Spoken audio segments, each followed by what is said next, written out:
চাওয়ার মতো চাইতে হবে। চাওয়ার মতো চাইলে আল্লাহ দেয়। যারা চাইতে পারে আল্লাহর কাছে, তারা আল্লাহর কাছ থেকে নিয়ে ছাড়ে। দেখবেন যেই বাচ্চা কাঁদে বেশি, ওই বাচ্চাকে মা দুধ খাওয়ায় বেশি, ঠিক কিনা? আর যেটা কাঁদে টাদে না, ওইটা টেক কেয়ারও কম। যেই ফ্যামিলিতে অনেক বাচ্চা কাচ্চা, দেখবেন যেটা কাঁদে বেশি, ওইটা টেক কেয়ারও বেশি। তো আপনি যত চাইবেন আল্লাহ তাআলা তত খুশি হয় আপনার প্রতি। কিভাবে চাবো? একাগ্র চিত্তে চাইতে হবে। আমরা অনেক সময় দোয়াও করি, আবার আরেক দিকে তাকায় আছি। এই যে দোয়া করতেছি, দেখেন, আল্লাহুম্মা আমিন, রব্বানা আতিনা ফিদ দুনিয়া হাসানা ওয়া ফিল আখিরাতি হাসানা। দোয়াও করতেছে, ইন্টেরিয়র ডিজাইনও দেখতেছে। এটা দোয়া হয়েছে? কথা বলেন না কেন? দোয়া হয়েছে? আবার দোয়াও করতেছে, দোকানের হিসাবও মিলাইতেছে, রব্বানা আতিনা ফিদ দুনিয়া। দোয়াও চলতেছে আর দোকানের হিসাব কিতাব যা আছে, এরকম দোয়াও আছে না নাই? এটার একটা আমি নাম দিছি, এটারে আমি বলি রোবোটিক দোয়া। মানে রোবট, আপনি একটা সিস্টেম অন করে দিবেন, ওটা করতেছে, এটার কোনো প্রাণ নাই, ওটার মধ্যে কোনো অনুভূতি নাই, কোনো রিয়েলাইজেশন নাই। এই অনুভূতিহীন দোয়া আল্লাহ কবুল করেন না। আল্লাহ কবুল করেন না। আপনার দোয়ায় প্রাণ থাকতে হবে, এখানে আপনার ধ্যান থাকতে হবে, মন থাকতে হবে, আপনার আকুতি থাকতে হবে, চাওয়ার মতো আল্লাহর কাছে চাইতে হবে। কিভাবে চাবেন? বিনয়ের সাথে চাবেন, আর ইয়াকিন রাখবেন আমার দোয়া আল্লাহ কবুল করবেই। উদুল্লাহ ওয়া আনতুম মুকিনুনা বিল ইজাবা। এমন ভাবে আল্লাহর কাছে চাও যে তুমি নিশ্চিত আমার দোয়া আল্লাহ কবুল করবেনই। আপনি নিশ্চিত হইলে আপনার দোয়া কবুল হয়ে যাবে। নিজেকে ছোট করে চাইবেন। ফাসআলুল্লাহ বিবুতুনি আকুফিকুম। বিষ্ণু বলেন তোমাদের হাতের তালুগুলো উপরের দিকে। ভিক্ষুকরা যেমন চায়, স্যার 2 দিন ধরে কিছু খাই নাই স্যার, 2টা টাকা দেন, এই যে এইভাবে যে চায় হাত পাতে, এরকম হাতের তালুগুলো উপরের দিকে করে ভিক্ষুকের মতো আল্লাহর কাছে চাও। হাত তুলে চাও। হাত না তুলেও দোয়া করা যায়, হাত তুলেও করা যায়, কিন্তু বিষ্ণু বলেন হাত তুলে চাও। কারণ ইন্নাল্লাহা হাইয়ুন কারীম, আল্লাহ বড় লাজুক এবং লজ্জাশীল। বান্দা যখন হাত তুলে ভিক্ষুকের মতো কিছু চায়, ওই হাত খালি হাতে ফিরিয়ে দিতে আল্লাহ লজ্জা লাগে। খালি হাতে ফিরিয়ে দিতে আল্লাহ লজ্জা পান। হাত তুলে চাইবেন। দোয়াতে আল্লাহর নামগুলো ধরে ধরে ডাকুন। ইয়া আল্লাহ, ইয়া রহমান, ইয়া রহিম, ইয়া হাইয়ু, ইয়া কাইয়ুম বিরহমাতিকা আস্তাগীথ। আল্লাহর নাম ধরে ধরে চান, ওই দোয়া আল্লাহ কবুল করবেন। বিশ্বনবীর উপর দুরূদ পড়েন। যে বিশ্বনবীর উপর দুরূদ পড়ে না, ওই দোয়া আল্লাহর কাছে কবুল হয় না, এটা আকাশে পেন্ডিং থাকে। কুল্লু দুআ মুআল্লাক মাহজুব বাইনাস সামাই ওয়াল আরদি মা লাম ইউসাল্লা আলাইয়া। বিষ্ণু বলেন সব দোয়া আকাশে পেন্ডিং থাকে যতক্ষণ আমার উপর দুরূদ পড়া না হয়। মোবাইলে দেখবেন ব্যালেন্স না থাকলে, মেসেজ পাঠালে কি হয়ে থাকে? ওইটা পেন্ডিং। আবার টপ আপ করলেই সেন্ট। আপনি যে বলেন হুজুর আমার দোয়া কবুল হয় না, কেন হয় না বুঝছেন এবার? হ্যাঁ, নবীর উপর দুরূদ পড়েন নাই তো। আল্লাহুম্মা সাল্লি ওয়া সাল্লিম ওয়া বারিক আলাইহি। শুরু করবেন বিষ্ণু নবীর উপর দুরূদ দিয়ে, মাঝেও পড়বেন, শেষেও পড়বেন, আগেও পড়বেন, পরেও পড়বেন। আপনার দোয়া কবুল করবে কে? একাগ্র চিত্তে চাইতে হবে আল্লাহ তাআলার কাছে। ইফতারির আগে দোয়া কবুল হয়, দোয়া করবেন। বৃষ্টি যখন পড়ে দোয়া কবুল হয়, দোয়া করবেন। আর দুআউ মুস্তাজাবা বাইনাল আযানি ওয়াল ইকামা। আযান ইকামতের মাঝখানে দোয়া করলে দোয়া কবুল হয়। আম্মা আব্বা দোয়া করলে দোয়া কবুল হয়। হজ থেকে যে রিসেন্ট ফিরে আসছে তার কাছে যে দোয়া চাবেন, দোয়া করলে দোয়া কবুল হয়। খাতমুল কোরআনের পরে দোয়া করলে ওই দোয়া কবুল হয়। মাজলুম দোয়া করলে ওই দোয়া আল্লাহ ফেরায় না। কোরআনে আল্লাহ তাআলা বলেছেন ওয়াসজুদ ওয়াকতারিব। যদি তোমরা আমার কাছে আসতে চাও তাহলে তোমরা সিজদায় লুটিয়ে পড়ো। তাহলে ফর্মুলা পেয়ে গেছি না? আল্লাহর কাছে যেতে হলে সিজদায় লুটিয়ে পড়তে হবে। আপনি সিজদায় চলে গেলেন তো আল্লাহর কাছে চলে গেলেন। আপনি যখন সিজদা দেন মনে হয় যে আপনি কার্পেটের উপর সিজদা দিয়েছেন, মনে হয় জায়নামাজে সিজদা দিয়েছেন, মনে হয় মসজিদের টাইলসে সিজদা দিয়েছেন, কিন্তু আসলে আপনার সিজদাটা আল্লাহর কুদরতি পায়ের উপরে গিয়ে পড়েছে। ওয়াসজুদ ওয়াকতারিব। আল্লাহ বললেন সিজদা দাও, সিজদায় লুটিয়ে পড়ো, আমার কাছে চলে আসো। এবং হাদিসে বিষ্ণু সাল্লাল্লাহু আলাইহি ওয়াসাল্লাম বলেছেন আকরাবু মা ইয়াকুনুল আবদু মির রাব্বিহি ওয়া হুয়া সাজিদ ফাআকসিরু ফিহি দুআ। বান্দা যখন সিজদায় চলে যায় তখন বান্দা আল্লাহর সবচাইতে কাছে চলে যায়। ফাআকসিরু ফিহি দুআ। তাই ওই সময়টাতে তোমরা বেশি বেশি দোয়া করো, আল্লাহর কাছে চাও, কারণ এটা একটা মাহেন্দ্রক্ষণ। কি বলেন? সিজদায় যখন চলে গেলাম আল্লাহর সবচেয়ে কাছে চলে গেলাম। বিষ্ণু বেশি খালেন এই সুযোগটা কাজে লাগাও, তখন বেশি বেশি কি করো? দোয়া করো। দীর্ঘ সময় সিজদায় পড়ে থাকার জন্য বিষ্ণু সাল্লাল্লাহু আলাইহি ওয়াসাল্লাম আমাদেরকে উৎসাহিত করেছেন। দীর্ঘ সময় তিনি সিজদা দিতেন। বিষ্ণু সাল্লাল্লাহু আলাইহি ওয়াসাল্লামের সিজদাগুলো কি আমাদের সিজদার মতো ছিল ভাই? আম্মা জান আয়েশা রাদিয়াল্লাহু তাআলা আনহা বলেন বিষ্ণু সাল্লাল্লাহু আলাইহি ওয়াসাল্লামের তাহাজ্জুদের নামাজের এক একটা সিজদা ছিল এরকম, কোরআনের 50টা আয়াত তেলাওয়াত করতে যত সময় লাগে বিষ্ণু সাল্লাল্লাহু আলাইহি ওয়াসাল্লামের এক একটা সিজদা ঠিক ততটা লম্বা ছিল। এত দীর্ঘ সময় বিষ্ণু ইসলাম সেজদায় পড়ে থাকতেন। তো বিষ্ণু বলেছেন তুমি যখন সেজদায় পড়ো আল্লাহর সবচেয়ে কাছে চলে যাও, সো ওই টাইমটাতে দোয়া করো। কি দোয়া করব? বিষ্ণু ইসলাম সেজদায় পড়ে তাসবিহ পড়তেন, সুবহান রাব্বিয়াল আ'লা, সুবহান রাব্বিয়াল আ'লা। এর অর্থটা খুব সুন্দর। এর অর্থটা আপনারা জানেন? সুবহান রাব্বিয়াল আ'লা মানে আমি আমার রবের পবিত্রতা ঘোষণা করছি, যিনি হচ্ছেন আল আ'লা, সর্বোচ্চ, সবচেয়ে বড়। তার চেয়ে বড় কেউ হতে পারে না। আরবিতে আল আ'লা শব্দের অর্থ হচ্ছে সবচেয়ে উঁচু, সবচেয়ে বড়, সর্বোচ্চ, এটাকে বলে আ'লা। আর আরবিতে সবচেয়ে খাটো, সবচেয়ে নিচু, সবচেয়ে নিম্নে, এটার আরবি হচ্ছে আল আসফাল। এটাকে কি বলে? আল আসফাল। আল্লাহ তাআলা কোরআনে বলেছেন ইন্নাল মুনাফিকিনা ফিদ দারকিল আসফালি মিনান নার, মুনাফিকেরা জাহান্নামের একেবারে নিচে থাকবে, নিচে।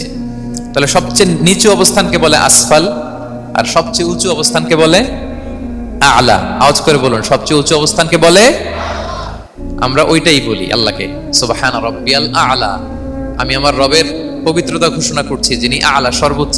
আচ্ছা একটু খেয়াল করে বলেন তো, তিনি যখন আ'লা তখন আমাদের অবস্থাটা কি? সেজদা মানে হচ্ছে আমার কপাল, আমার নাক, মানুষ তার দেহের সবচাইতে দামি অঙ্গ মাটিতে ঘষতে শুরু করে ওই টাইমে, ঠিক কিনা? মানে আমার ইগো, আমার অহংকার, আমার দাম্ভিকতা সবকিছু ঝেড়ে ফেলে দিয়ে আমি আমার সর্বোচ্চ সাবমিসিভনেস, লয়ালটি, আনুগত্য, হাম্বলনেস, বিনয় আল্লাহর কাছে দেখাচ্ছি। সেজদায় আমরা যত ছোট হই এর চেয়ে ছোট আর হওয়া যায় না। সেজদায় আমরা যতটা বিনয়ী হই, একটা মানুষ এর চেয়ে বিনয়ী আর হতে পারে না। এই তো নামাজ শুরু করলাম, আল্লাহু আকবার, এরপর রুকুতে জাস্ট বো ডাউন আর হেড, মাথা একটু ঝুঁকালাম, আর সেজদায় একেবারে মাথাটারে কি করলাম? মাটিতে মিলিয়ে দিলাম। তার মানে আমি চলে গেলাম আসফালে। আসফাল মানে সবচেয়ে নিচে, আমি চলে গেলাম সবচেয়ে, আর সবচেয়ে নিচে যে আমি ঘোষণা দিলাম সুবহান রাব্বিয়াল, মানে হে রব, আপনার প্রশংসা, আপনার পবিত্রতা, আপনি আ'লা। আল্লাহ, আমি আর নিজেকে এর চেয়ে তুচ্ছ করতে জানি না, এর চেয়ে ছোট আর করতে পারি না। আমি আমার নিজেকে উজাড় করে দিলাম, সবচেয়ে ছোট, তুচ্ছ, নগণ্য করে আপনার সামনে উপস্থাপন করে আমি ঘোষণা দিচ্ছি সুবহান রাব্বিয়াল আ'লা। পবিত্রতা সেই রবের যিনি আ'লা, সর্বোচ্চ। সুবহানাল্লাহ পড়ে। তাহলে সিগনিফিকেন্সটা বুঝতে পারছেন কেন বিষ্ণু ইসলাম এটা পড়তেন সুবহান রাব্বিয়াল আ'লা? কারণ আমি থাকি সবচেয়ে আসফালে, নিচে, আর তখন আমি ঘোষণা দেই glory be to Allah the most high, the most high, the most high, আ'লা। আল্লাহ, আমি একেবারে নিচে, কিন্তু তুমি হচ্ছে আ'লা। মজার ব্যাপার হচ্ছে সেজদায় আপনি যত নিচেই থাকেন না কেন, মাথা নাক নিচু করে ফিসফিস করে যাই বলেন না কেন, এটা মুহূর্তে আল্লাহর আরশে চলে যায়। আপনি নিচু হবেন কিন্তু কথা চলে যাবে আল্লাহর আরশে। এজন্য বিষ্ণু ইসলাম বলতেন মান তাওয়াদা তারাফা, যে নিচু হয় আল্লাহ তারে টেনে উপরে উঠায়। আপনি সেজদা দেওয়া মানে কি? নিচু হওয়া, ছোট হওয়া। তো বিষ্ণু ইসলাম বলেছেন বেশি বেশি সেজদা দাও, তাহলে আপনার মর্যাদা, সম্মান বাড়াই দিবে কে? সম্মানিত ভাইয়েরা, আমরা শুধু সেজদায় যে সুবহান রাব্বিয়াল আ'লা এটাই পড়ি, 3 বার শুধু এটাই পড়ি, কিন্তু বিষ্ণু ইসলাম সেজদায় যে আরো অনেক দোয়া পড়তেন, সেগুলো কি পড়েন আপনারা? বিষ্ণু ইসলাম সুবহান রাব্বিয়াল আ'লা এর পাশাপাশি তিনি সিজদায় যেয়ে পড়তেন সুবহানাকা আল্লাহুম্মা রাব্বানা ওয়া বিহামদিকা আল্লাহুম্মা গফিরলি। এটা জানি না আমরা অনেকে। সুবহানাকা আল্লাহুম্মা রাব্বানা ওয়া বিহামদিকা আল্লাহুম্মা গফিরলি এর অর্থ হচ্ছে, হে আমার রব, আপনার পবিত্রতা ঘোষণা করছি, আপনার প্রশংসা আমরা করছি, আল্লাহ আপনি আমাকে ক্ষমা করে দেন, আল্লাহুম্মা গফিরলি। এই দোয়াটা বিষ্ণু ইসলাম পড়তেন। এছাড়া বিষ্ণুই পড়তেন সুবহুন কুদ্দুসুন রব্বুল মালাইকাতি ওয়ার রূহ, সকল ফেরেশতাদের অধিপতি রব, সবচেয়ে বড় ফেরেশতা যার 600 পাখা, জিবরাইলের রব, সেই রবের প্রশংসা আমি করছি। তিনি সুবুহ, তিনি কুদ্দুস, তিনি মহাপবিত্র, the most pure, the most high. এভাবে বিষ্ণু ইসলাম আল্লাহর প্রশংসা করতেন। তিনি আরো পড়তেন আল্লাহুম্মা গফিরলি যুনুবি কুল্লাহ দিক্কাহু ওয়া জুল্লাহ আউওয়ালাহু ওয়া আখিরাহ আলানিয়াতাহু ওয়া সিররা। আল্লাহ, আপনি আমার গুনাহ মাফ করেন, ছোট গুনাহ, বড় গুনাহ, প্রকাশ্য গুনাহ, গোপন গুনাহ, ইচ্ছায় করেছে যে গুনাহ, অনিচ্ছায় করেছে যে গুনাহ, আল্লাহ সব গুনাহ আপনি মাফ করে দেন। সিজদায় লুটিয়ে পড়ে বিষ্ণু ইসলাম এই দোয়াগুলো পড়তেন। তো এখন থেকে সিজদায় এই দোয়াগুলো, লম্বা চূড়া দোয়া আপনারা করবেন তো? বান্দা যখন সিজদায় লুটিয়ে পড়ে আল্লাহর সবচেয়ে কাছে চলে যায়। এবং তোমরা বেশি বেশি দোয়া করো। আল্লাহ রাসূল সাল্লাল্লাহু আলাইহি ওয়াসাল্লামের একজন সাহাবী, সহিহ মুসলিমে এসেছে, সাহাবীর নাম হচ্ছে রাবিআ। কি নাম? ওনার নাম হচ্ছে রাবিআ ইবনু কাব আল আসলামি রাদিয়াল্লাহু তাআলা আনহু। উনি বলেন কুনতু আবিতু ইনদা রাসূলিল্লাহ, একবার আমি রাত্রিবেলা রাসূল সাল্লাল্লাহু আলাইহি ওয়াসাল্লামের সাথে ছিলাম, কোন এক কারণে রাসূলের সাথে রাত কাটিয়েছি। তো রাসূল সাল্লাল্লাহু আলাইহি ওয়াসাল্লাম যেহেতু তাহাজ্জুদের সালাত পড়েন, তো তিনি বলেন আমি মাঝরাতে উঠে একটা গামলা দিয়ে পাত্র দিয়ে অজুর পানি নিয়ে আসছি বিশ্বনবীর জন্য, এনে দিলাম। বিশ্বনবী এত খুশি হলেন, আমাকে বললেন সাল, হে কাব তোমার কি লাগবে চাও। উনি বললেন আসআলুকা মুরাফাকাতাকা ফিল জান্নাহ। উনি বললেন ইয়া রাসূলুল্লাহ, আপনি যদি কিছু চাইতেই বলেন তাহলে আমি জান্নাতে আপনার সাথে থাকতে চাই। দেখেন কিভাবে ওনারা সুযোগ কাজে লাগাতেন। অজুর পানি নিয়ে আসছে, বিষ্ণু খুশি হয়ে গেলেন, বলেন তুমি কি চাও? বলে আসআলুকা মুরাফাকাতাকা ফিল জান্নাহ। বড়টাই চাইছে, ছোটখাটো জিনিস চাই নাই। নবী হে আমি জান্নাতে আপনার সাথী হতে চাই। বিষ্ণু বললেন আওয়া গায়রা যালিক, আর কিছু চাও, অন্য কিছু লাগবে? বলতেছে না, উরিদু যাক, শুধু এইটাই চাই। তখন বিষ্ণু সাল্লাল্লাহু আলাইহি ওয়াসাল্লাম বললেন আইন্নি আলা নাফসিকা বিকাসরাতিস সুজুদ, এই মর্তবা যদি তুমি চাও তাহলে বেশি বেশি সেজদায় লুটিয়ে থাকো। আলাইকা বিকাসরাতিস সুজুদ, বেশি বেশি সেজদা দিও। যদি সেজদায় পড়ে থাকতে পারো তাহলে জান্নাতে আমার সাথী হতে পারবা। আল্লাহু আকবার। তাহলে সম্মানিত ভাইয়েরা, সেজদা দেওয়ার মধ্য দিয়ে আমরা আল্লাহর কাছে যেতে পারি। ক্লোজ আপ ওয়ান তো আমাদেরকে হারাম কাছে আসার গল্প শোনায়, কোরআন আমাদেরকে আল্লাহ তাআলার কাছে কি করে আমরা যেতে পারি এই গল্প শোনাচ্ছে। কোরআন বলে ওয়াসজুদ ওয়াকতারিব, সেজদায় লুটিয়ে পড়ো, আমি আল্লাহর কাছে আসো। তাহলে বেশি বেশি সেজদা দেওয়ার মধ্য দিয়ে আমরা আল্লাহ তাআলার প্রিয় ভাজন হতে পারি, আমরা তার কাছে যেতে পারি। এবং কিয়ামতের দিন আল্লাহ তাআলা আমাদের সবাইকে সেজদা দিতে বলবেন। সেদিন অযুত লক্ষ নিযুত কোটি কোটি মানুষ, তাদের সামনে আল্লাহ বলবেন আমাকে সেজদা দিয়ে দেখাও। আমরা দুনিয়াতে যারা আল্লাহকে প্রাণ ভরে সেজদা দিয়েছি, আমরা সেদিন আল্লাহু আকবার বলে সেজদায় লুটিয়ে পড়ব। কিন্তু যারা সেজদা দেয় নাই, অথবা যারা লোক দেখানো সেজদা দিয়েছে, তারা সেজদা তো দূরের কথা, ওদের পিঠটাই বাঁকা করতে পারবে না।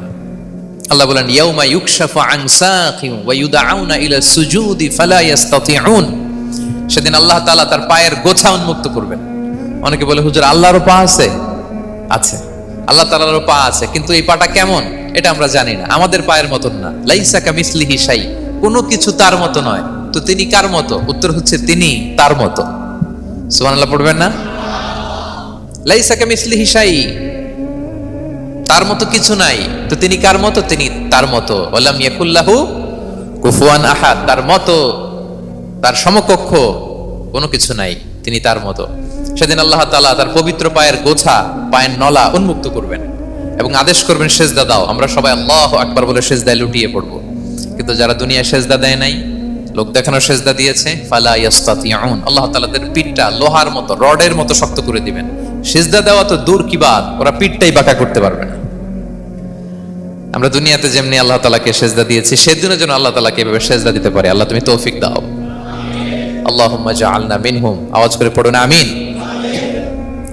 তাহলে সম্মানিত সুধী, আমরা যদি আল্লাহর প্রিয় হতে চাই, তার নৈকট্যপ্রাপ্ত বান্দা হতে চাই, প্রথম ফর্মুলা কি বলেন আপনারা? সাজদা। আওয়াজ করে বলুন, প্রথম ফর্মুলা কি? বেশি বেশি আল্লাহর সেজদা দিতে হবে। আর তাহাজ্জুদ বা কিয়ামুল লাইল, রাতের সালাত। কিসের সালাত? 2 রাকাত করে মাঝরাতে যে সালাতটা বিষ্ণু সাল্লাল্লাহু আলাইহি ওয়াসাল্লাম পড়তেন, এটাকে বলে কিয়ামুল লাইল বা তাহাজ্জুদ। এক সাহাবী বললেন ইয়া রাসূলুল্লাহ আইয়ুস সালাতি আফদালু বা'দাল মাকতুবা, ফরজ নামাজের পরে কোন নামাজ সেরা? বিষ্ণু বললেন আস-সালাতু ফি জাওফিল লাইল, মাঝরাতে যেই নামাজটা পড়ো তাহাজ্জুদ, এটা সবচেয়ে সেরা। ফরজ সালাতের পরে সবচেয়ে শ্রেষ্ঠ সালাত হচ্ছে তাহাজ্জুদের সালাত। আল্লাহ তাআলা বলেন ওয়া মিনাল লাইলি ফাতাহাজ্জাদ বিহি নাফিলাতাল লাকা আসা আইয়াবআসাকা রাব্বুকা মাকামান মাহমুদা। নবী হে, রাতের কিছু অংশে আপনি তাহাজ্জুদের সালাত পড়ুন, এটা আপনার জন্য অতিরিক্ত একটা ফরজ। এটা বিষ্ণু সাল্লাল্লাহু আলাইহি ওয়াসাল্লামের জন্য ফরজ ছিল, অতিরিক্ত ফরজ, নাফিলাতান লাক। এবং আসা আইয়াবআসাকা রাব্বুকা মাকামান মাহমুদা, আশা করা যায় এর কারণে আল্লাহ তাআলা আপনাকে মাকামে মাহমুদে উত্তীর্ণ করবেন।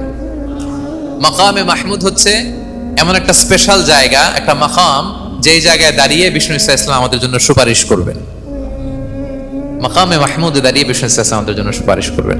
তাই আমরাও যারা তাহাজ্জুদের সালাত আদায় করব, আমাদেরকে এরকম মাকামে মাহমুদ মানে সুউচ্চ মর্যাদার আসনে আল্লাহ তাআলা নিয়ে যাবেন। যারাই তাহাজ্জুদ পড়ে তাদের মর্যাদা বাড়িয়ে দেয় কে? এই নামাজটাকে আল্লাহ এত পছন্দ করেন কেন? এর কারণ এটা এমন সময় পড়া হয় যে সময় দুনিয়ার সবাই ঘুমায়। দুনিয়ার সবাই কি করে? নিঝুম নিস্তব্ধ রাত, আপনি উঠে ওযু করে নামাজ পড়তেছেন, তখন আপনি ঘুমান না, আপনি তখন আল্লাহর রঙে রঙিন হতে চান, কারণ আল্লাহও ঘুমায় না। সুবহানাল্লাহ পড়েন। আল্লাহ বলে লা তাখুযুহু সিনাতু ওয়ালা নাওম, never the sleep not the slumber overtakes me.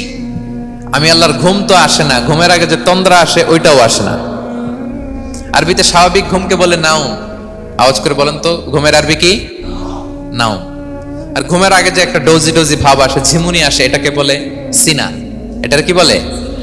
আল্লাহ বলে লা তাখুযুহু সিনাতু ওয়ালা নাওম, আমি আল্লাহর ঘুম নাই, ঘুমের আগে যে তন্দ্রা আসে ওইটাও নাই। তা আপনি ওই টাইমে আল্লাহর রঙে রঙিন হতে চান, আল্লাহ ঘুমায় না তো আপনিও ঘুমান না। ঘুমের আর একটা গভীর নাম আছে, ওটার নাম হচ্ছে হুজুদ। আওয়াজ করে বলেন তো এটার নাম? ওটা মাঝরাতে, শেষ রাতে যে একটা গভীর ঘুম আসে, এটার বলে হুজুদ। দেখবেন যে শেষ রাতে একটা এমন মজার ঘুম আসে, কম্বলটা টেনে টেনে এসিটা ছেড়ে দিয়ে আরেকটু ঘুমাইতে মনে চায়, আরেকটু আরেকটু আরেকটু ঘুমাই, এরকম একটা ঘুম আছে না? আরামের ঘুম। তো ওই আরামের মাঝরাতের গভীর ডিপ স্লিপিং, ওইটারে আরবিতে বলে হুজুদ। ওইটারে আরবিতে কি বলে? এই হুজুদের ঘুমকে স্যাক্রিফাইস করে যে নামাজটা পড়া হয়, ওইটাকেই বলা হয় সলাতুল হুজুদ বা সলাতুত তাহাজ্জুদ। পড়েন সুবহানাল্লাহ। হুজুদকে স্যাক্রিফাইস করে আপনি নামাজ পড়েছেন, এজন্য এই নামাজটার নাম সলাতুল হুজুদ বা সলাতুত তাহাজ্জুদ। ওয়া মিনাল লাইলি ফাতাহাজ্জাদ বিহি নাফিলাতাল লাক আসা আইয়াবআসাকা রাব্বুকা মাকামান মাহমুদা। আপনি যদি প্রশংসার স্থানে উন্নীত হতে চান, তাহলে এই রাতের সালাত পড়তে হবে।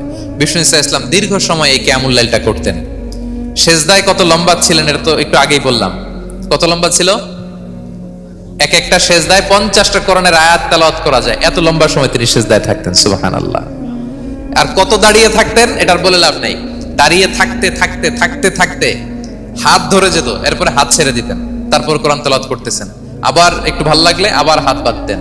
দাঁড়িয়ে থাকতে থাকতে থাকতে থাকতে হাত্তা তাতাফাত্তারা কদামা, পা দুইটা ফুলে এরকম মোটা হয়ে যেত।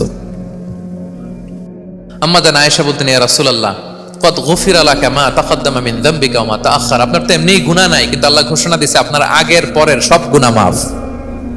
তা আপনার কোনো গুনাহই নাই, আপনি এত কষ্ট কেন করেন? বিষ্ণু বলেন, ইয়া আয়েশা আফালা আকুনা আবদান শাকুরা, আমি কি শুকরগুজার বান্দাদের অন্তর্ভুক্ত হতে চাইবো না? আমি কি আল্লাহর শুকরগুজার বান্দা হতে চাইবো না? আল্লাহ আমাকে ক্ষমা করেছেন ঠিকই, কিন্তু আমার তো কিছু দায়িত্ব আছে। আমি কি নিজেকে সর্বোচ্চ ভাবে আল্লাহর কাছে পেশ করব না? সারা রাত দাঁড়িয়ে বিষ্ণু ইসলাম এরকম কিয়ামুল লাইল করতেন। আপনারা পড়েন তো নাকি? পড়বেন প্রিয় ভাইরা। যদি নিজের সম্মানকে আল্লাহর কাছে উচ্চে তুলে ধরতে চান, যদি বিষ্ণু ইসলামের সুপারিশ চান, যদি আল্লাহ তাআলার প্রিয় ভাজন হতে চান, তাহলে তাহাজ্জুদ ইজ কম্পালসরি। কি পারা যাবে তো ইনশাআল্লাহ?